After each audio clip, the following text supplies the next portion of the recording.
गुजरात रे एक विराट बड़ शिवलिंग अछि।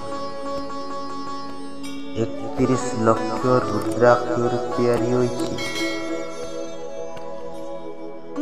शिवलिंग रो उच्चता 31.5 फुट। एई शिवलिंग को देखिले आपण माने खुशी होइजिबे।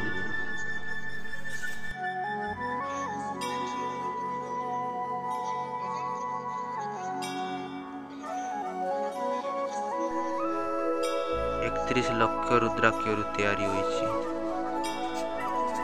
आपण माने शिवलिंग को जाई देखिछ कि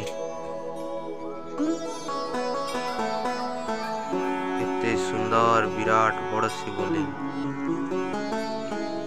या को देखले आपण माने आश्चर्य होइजिबे।